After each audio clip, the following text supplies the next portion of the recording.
David Bowie, the Bowie knife inventor. Yep. He was actually sick during the battle, shooting at Mexicans. Yeah, so many, this is one of those grand historical events, especially in the history of the United States. Mm-hmm. Is many legends were born here. Yeah. There'd be Davy Crockett. Do you remember watching the Davy Crockett movie as a kid? That and The Sound of Music. Yeah, that too. All I remember from that movie is Davy Crockett swinging his musket back and forth. Now that you mention that, it's yeah, right. spot on. Yeah. He's swinging the musket. Yeah. That.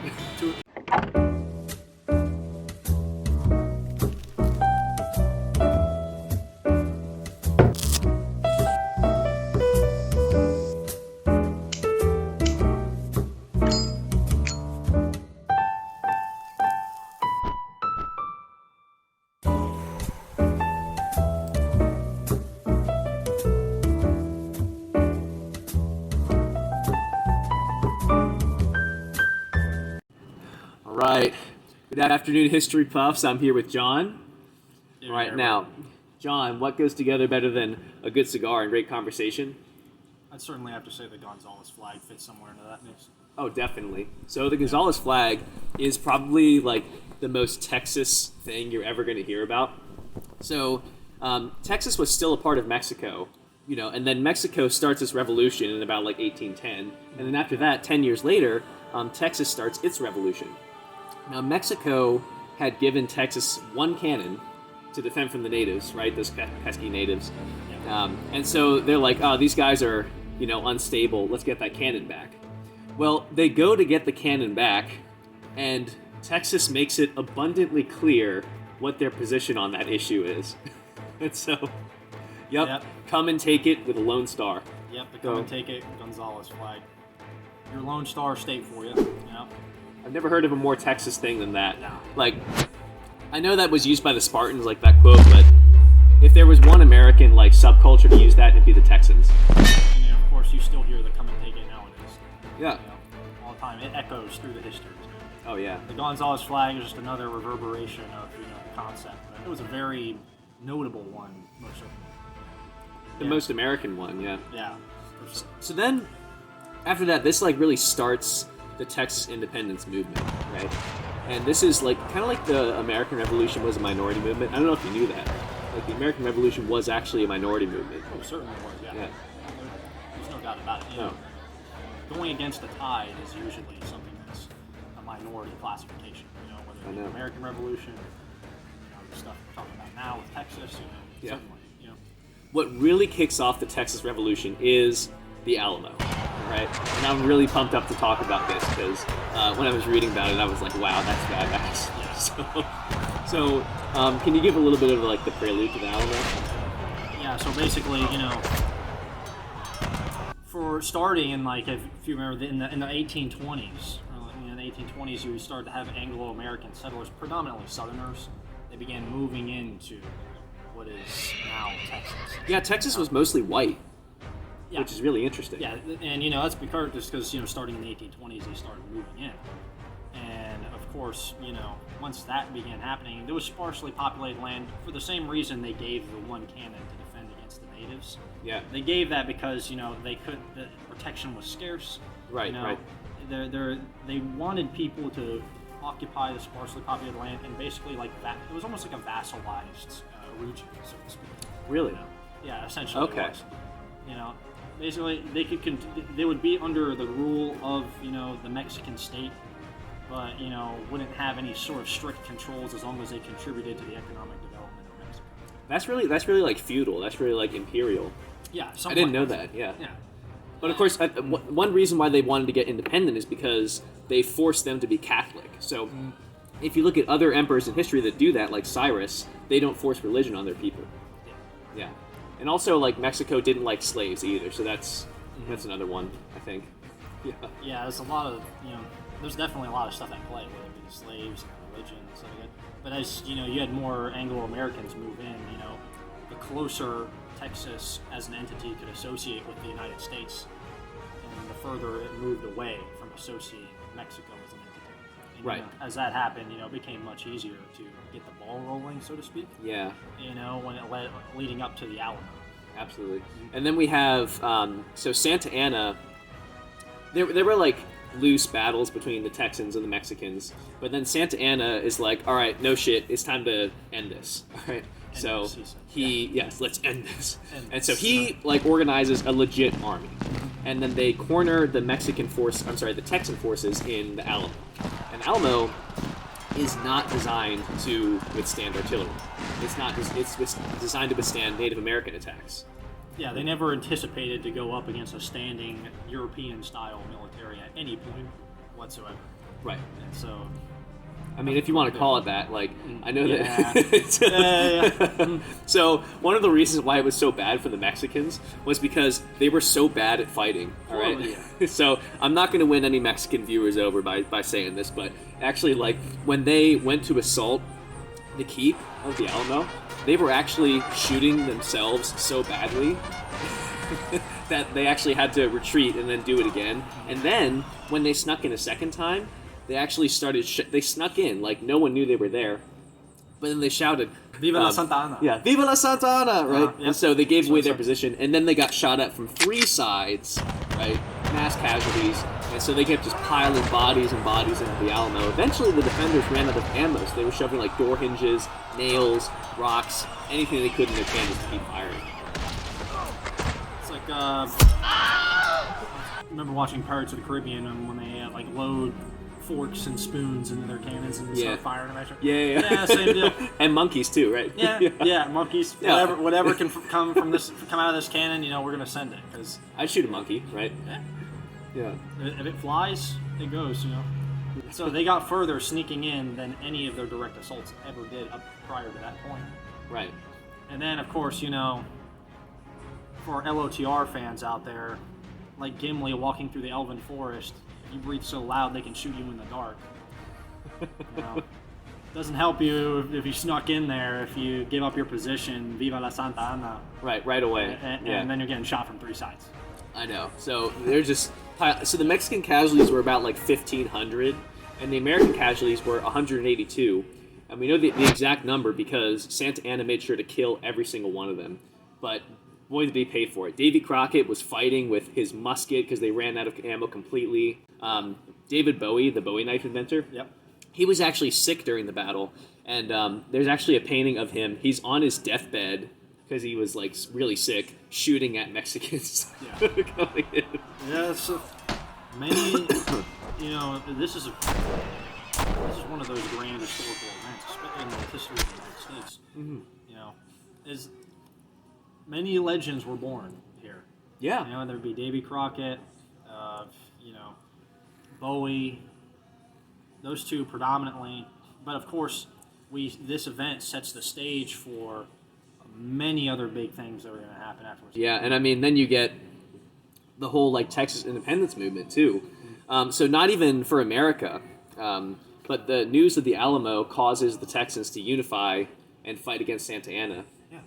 And actually, what's funny is there's only one more battle in the Texas Revolution, and I forget the name of it. But what happened was they met Santa Anna's forces and they defeated him in 18 minutes. Not a good track record from beginning to end here. I know. It's like once you get the Texans going, like, buddy, you don't mess with them. Yeah, but that's like our, the West, especially America, doesn't really have like a last stand story. Like with the Greeks, you have Thermopylae. With the Indians, you have the Sarigari, right? Ours is the Alamo. Right? So, and give it to the Texans to have that. Remember the Alamo. Do you remember watching the Davy Crockett movie as a kid? That and The Sound of Music. Yeah, that too. All I remember from that movie is Davy Crockett swinging his musket back and forth. Now that you mention that, it's actually spot on.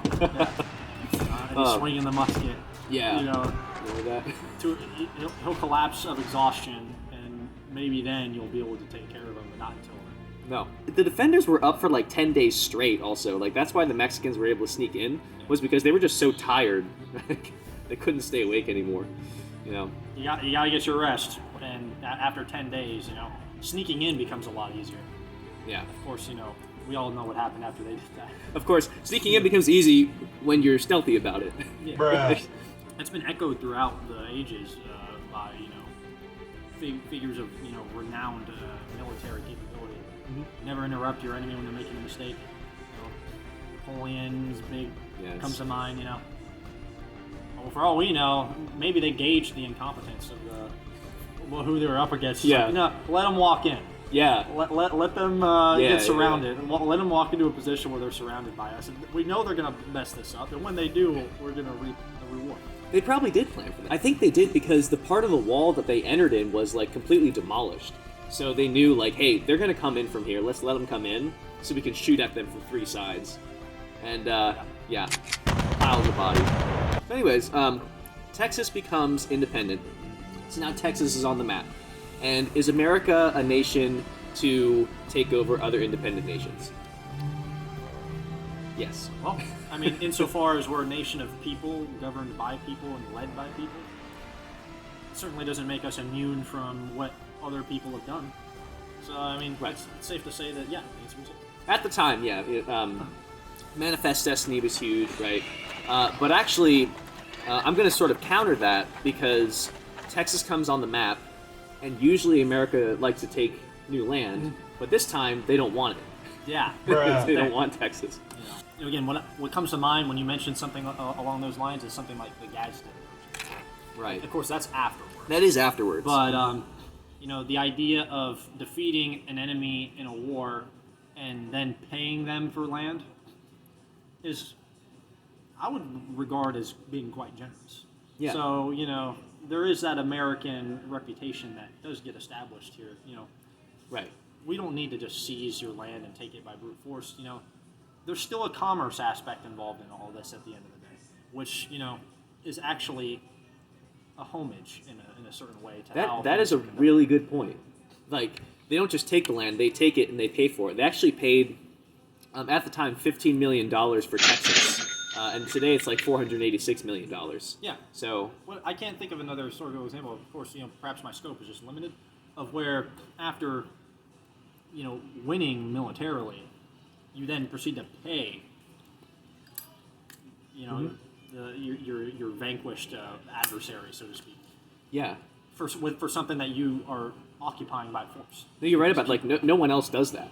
Who else does that? You're right about that. Wow, I never realized that. But we're skipping ahead though. So at first, America doesn't want Texas. Yeah, that's correct. Because there's this huge issue going on: slaves versus free states. All right. So right now, America was called these United States of America until after the Civil War. Then it was called the United States of America. So it's still a loose confederation of states, and they have just made a compromise called the Missouri Compromise, where they've just put the issue of slavery to rest. Everyone's okay. We can all take a deep breath, and so they don't want to interrupt that balance again by introducing more land. Again, there was a very delicate balance, and any tipping of the scales one way or the other would result in astounding tensions and conflicts. Right. Not just congressionally speaking, but on down. Absolutely. And I wouldn't say that we were at risk of civil war in 1820, but I would say that the South probably could have seceded if the Missouri Compromise hadn't gone the way it did. Yeah. So, and then here's what I equate it to. Here's my metaphor. All right. So Texas is like when you all come into your high school, like you all come into class and no one did the homework, right? Yeah. And so you're all looking around at each other. We all know the feeling. Yeah, right. Yeah.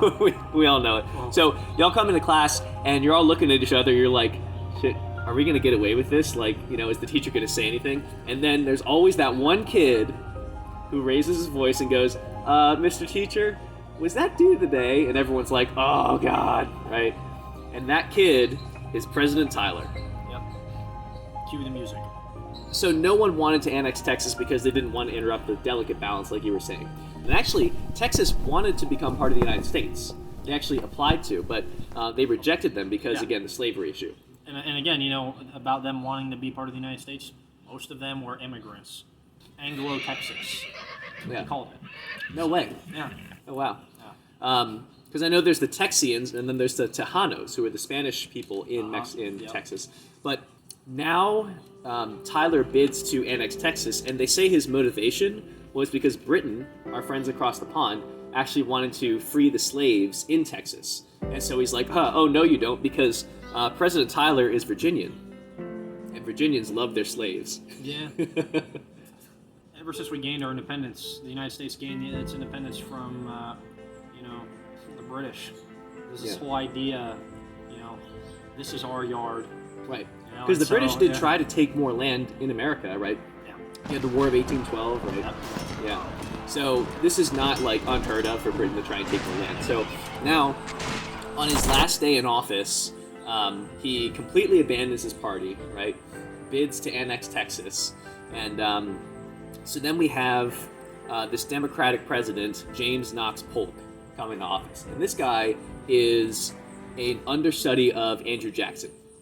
So he's very Democratic, which, by the way, I want to note, Democrat in 1840 does not mean Democrat today. Yeah, it doesn't equate. Not at all. In fact, the Democrats back then were pretty much the Republicans of today. Yeah, and of course, the Republican Party wasn't actually even a thing back then. You had the Democrats and the Whigs. And the Whigs, right? Yeah. And the Whigs were I would say they were like Democrats today. Yeah, this is the political situation as far as, what constitutes being a Democratic politician. Yeah.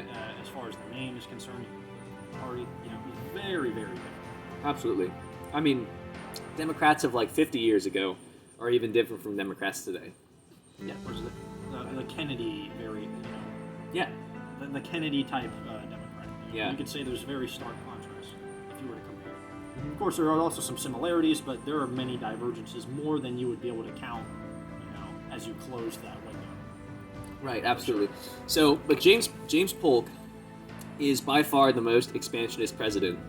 I think at this time, the lyric From Sea to Shining Sea came out because people wanted the idea of manifest destiny. The whole continent is ours. Yes. And actually, so he annexes all the way out to California and all the way up to Oregon. And actually, he was so expansionist that he wanted to annex all of Mexico. And so Congress was like, whoa, buddy, hold on. That's too much. Yeah. That's a whole lot of territory to integrate. Mm-hmm. And, of course, the Mexican government, as an entity, was strong enough. It's not like these other territories you're talking about, which, they're loosely governed. Right. Here you have a state, and it's organized. Yeah. And although the capabilities of their army can be questioned, as we've already discussed, it is still nonetheless a standing, organized state. And Right. so the idea of annexing this entire state rather than just some territories, it's definitely a big, it would raise some concern. Absolutely, yeah. So I mean, I just find that funny that he wanted to integrate all of it. Yeah, it's like in the War of 1812 when we tried to take Canada with militia. Yeah, with militia. It didn't work very well. Yeah. So he loses that battle really quick, but he does move troops into Texas because now we finally annexed Texas. It was his first day in office. He buys Texas. All right. And so he mobilizes General Zachary Taylor to go into the disputed region because remember, Mexico does not recognize Texas independence. And not only that, they think that the Texas border ends at the Nueces River, right? Whereas the Texans think it ends at the Rio Grande River.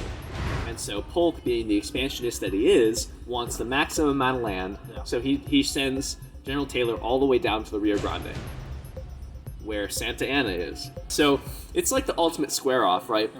So you've got this Union army on the one side of the river, and you've got the Mexican army on the other side, right? They're squaring off. So, you've got these hungry, excited men on both sides. Conflict, it's gonna happen. You know what I mean? So then Did we mention that they were heavily armed? Oh yeah. Yeah. Yeah. Well, that too. They're heavily armed. Yeah. They came to have a war. And they're intent on that. And so what happens is, it is the skirmish called the Thornton skirmish is debated upon. All right, who shot first? It's kind of like at Lexington Concord. Who shot first? No one knows. Everyone knows Han shot first, right? But in this case, we don't know who shot first. We heard the shot. That's all that matters. So eventually General Taylor pushes into Mexico, and he very easily pushes Mexicans all the way back to Mexico City. And actually, it was good PR for him to treat the Mexicans well. So he actually gave them the same care for the wounded that he would for his own men, and he even organized priests to pray over their dead. All right, so they pushed them all the way into Mexico City, and they almost finished the war. But then word gets out that his army is not actually as big as they thought it was. no, they're at the peace tables and they are talking about the treaty, right? And then someone sends a message to Santa Anna, and they're like, "Hey, do you realize how small General Taylor's army really is?"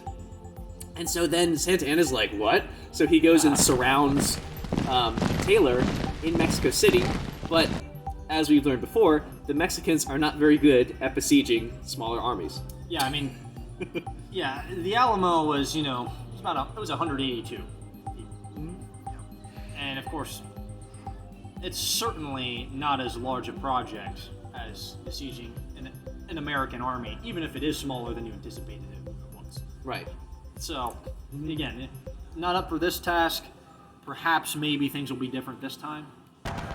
Right. Of course, in hindsight, it wasn't. It was not. But, yeah, go for it. Go for it. So he does, and he doesn't lose as badly as in the Alamo, but he still loses. Yes. So at this point, we have the Americans get the Treaty of Guadalupe Hidalgo, where they establish the border as the Rio Grande. All right. So now Texas is part of the Union. Great. What does this mean? What does it? That's when we get into, really, you could say it was a line of demarcation to set the stage very clearly for the events that were to follow. Yeah. Can I say a quick analogy? Yeah. So going back to Lord of the Rings, you know how they're at the Black Gate, right? They see that all the Nazgul are getting killed, right? Because Frodo just destroyed the ring. Like, they just took Texas. Yay, we win. And then Mount Doom blows up, and they realize, oh no, this is bad, right? So they take Texas. Yay, American flags are streaming. Oh, wait, is it free or is it slave? Right? Yeah. Well, shit. Then we've got that huge issue in Congress. Now, the thing is, this is 1846, right? This is not that long before the Civil War. Not at all. And it's hard to pinpoint the start of the Civil War. I would say that the Civil War starts in the 1850s, because you have, even as early as like 1855, you have John Brown, you have Bleeding Kansas, you have the caning of Charles Sumner. Like, people say politics are bad today. I've never seen a politician in recent history beat another politician bloody with a cane. Not only that, but his constituents sent him new canes. Wait, really? Yes. I'm not sure if you're aware of that, but yeah. After he beat him with his cane, the name escapes me. We know Sumner was beaten with a cane. I do not recall the name of the one who beat him. The one who beat him with a cane. Yeah, I should, but I do know that his constituents sent him new canes so that he could do it again. No way. Seriously. Anyways, is it going to be slave or is it going to be free? Well, this very brilliant senator named Willmot from Pennsylvania establishes the Willmot proviso. He just says, hey, all this Texas land, it's going to be free. That does not go well with the Southerners. Of course. No. And keep in mind, it was predominantly Southerners that moved into Texas in the first place. Slave-owning Southerners, too. Yeah. I think roughly 20% of the population of Texas was slave at the time. I would say, I know that Virginia had the most slaves in the South, but Texas definitely had a good amount. Yeah, if I remember, the number was approximately at 20%, and that was that was going back to what we call, the father of Texas, Sam Houston? Samuel Houston. Yes. Yeah. Sam Houston was actually the president of the Republic of Texas before it joined the Union. Yes. Yeah, and now there's actually Fort Sam Houston in Texas. Yeah. Stephen Austin was actually the father of Texas. Now, if I remember correctly, it was Stephen Austin. Houston, Houston, Texas. One thing I found interesting. He's the founder of Anglo Texas. Oh, okay. Mm-hmm. Nice. Yeah, Anglo Texas was only around for about 10 years before it was annexed by the U.S. Keep in mind that during all of this, it wasn't just Texas we're talking about. Arizona, California, Nevada. 1 year later, in 1849, you had the gold rush into the very same territories that we had just acquired. Right. Now think about that from the Mexican angle. How substantially different could their history have been if they were the ones who benefited from the gold rush? Now, of course, that's, hypothetical. And, in terms of speaking hypothetically with regards to history, Right.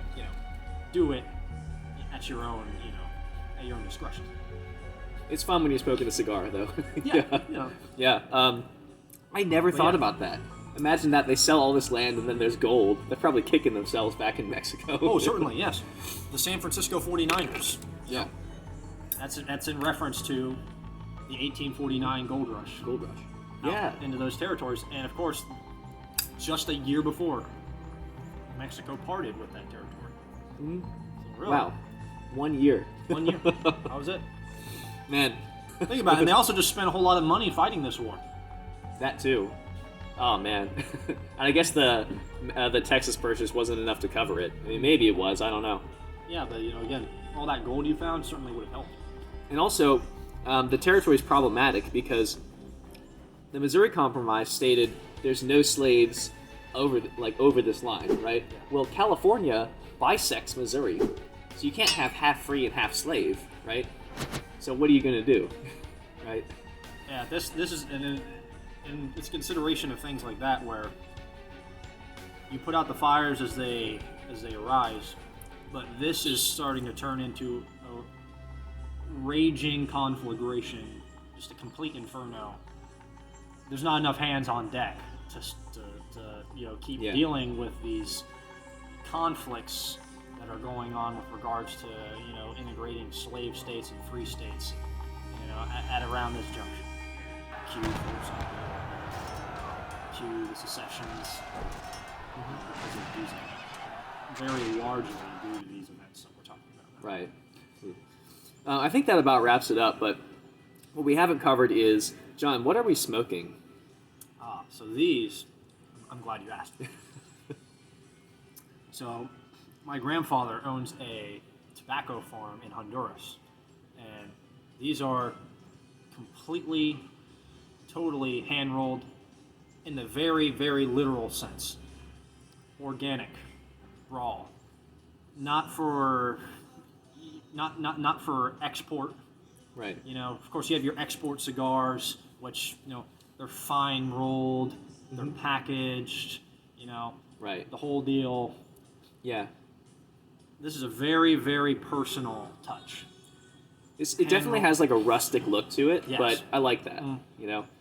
It's very. I mean, the taste. Like, I love Honduran tobacco too, and like this is, you can see the seeds in there. This is really good. Yeah, Yeah. Thanks a lot for bringing these, by the way. absolutely. My Yeah. pleasure. Again, I have a lot of them. I can just, on request, I can get 100 of them anytime I want. That's how much I have now. So I'm glad I know you. I'm living a good life. Yeah. And just like annexing Texas, it'll throw you off balance. Yeah, you haven't tried standing up yet, have you? No, no, we're about to do that. All right. I think we've about wrapped it up. John, thanks so much for coming on, man. I appreciate it. Absolutely. And, good talk about the great American state of Texas. And to all the fellow cigar aficionados and history lovers out there, keep on buffing and keep on puffing. I'll see you in the next one. Have a good evening, ladies and gentlemen.